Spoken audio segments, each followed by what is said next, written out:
सर्वप्रथम उदयगिरी बाबाला या ठिकाणी नतमस्तक होतो, प्रणाम करतो आणि या कार्यक्रमाचा उद्घाटक या नात्याने उद्घाटन झालं असं जाहीर करतो.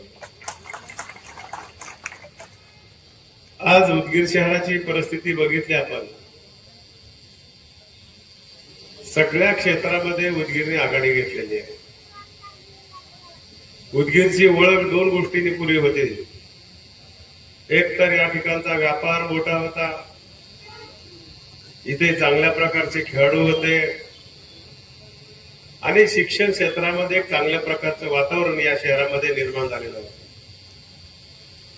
अतिशय संस्कृती प्रिय हे शहर म्हणून आपण याच्याकडे बघितलं जातं.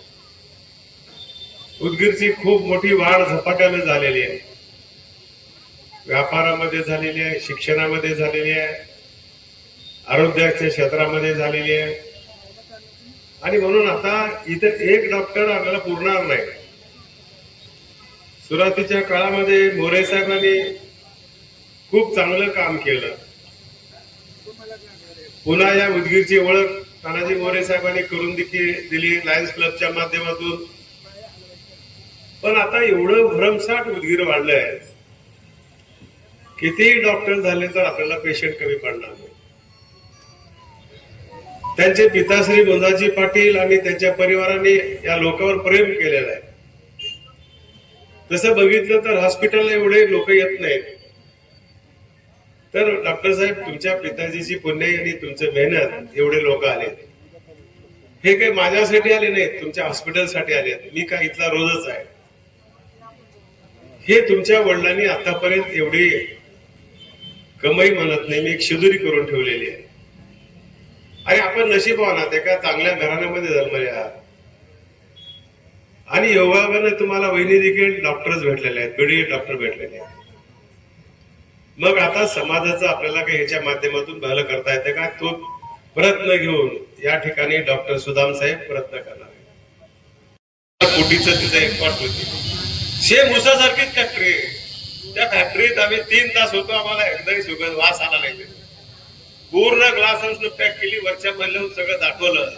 ऊस जसा फीड करतोय मिलला तसाच ते त्या चेहरामधून टँकर आणतात आणि फीड करतात, पेट मधून टाकतात.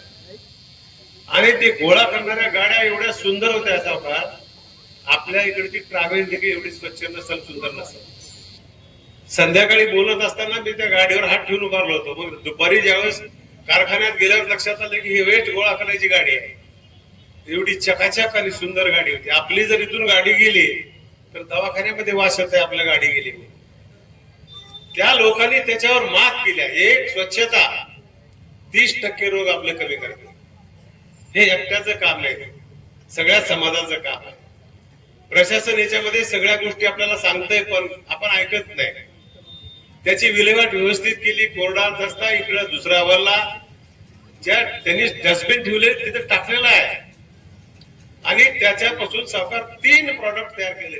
एक तर मेटल तयार केलं होतं, दुसरं खत तयार केलं होतं ऑर्गॅनिक खत, आणि तिसरं म्हणजे वीज. तसं आपण नशिबान आहोत, आपल्याला सूर्यप्रकाश खूप भेटतोय, पण तिथं सूर्यप्रकाश भेटत नाही, त्याला पर्याय दुसरा नाही. हे तिथल्या लोकांनी याच्यामध्ये खूप प्रगती केलेली आहे. तिथल्या रेल्वेचं टायमिंग विचारलं, बघितलं तर लिहिले वर्षामध्ये आपल्याला आजे वाटेल. त्या रेल्वे स्टेशनवर लेट गेलेली वर्षातली लेट रेल्वे 9 सेकंद लेट गेली. 9 सेकंद. माणसं प्रगती उभं होत नाही. 3 गोष्टी माणसाकडे असल्या पाहिजे. एक डिसिप्लिन असलं पाहिजे, एक प्रामाणिकपणा असला पाहिजे आणि स्वच्छता. ह्या सगळ्या गोष्टी तिथे भेटतात आपल्याकडे. 9 सेकंद झालं तर मी सगळे टू मच लेट होऊ लागले.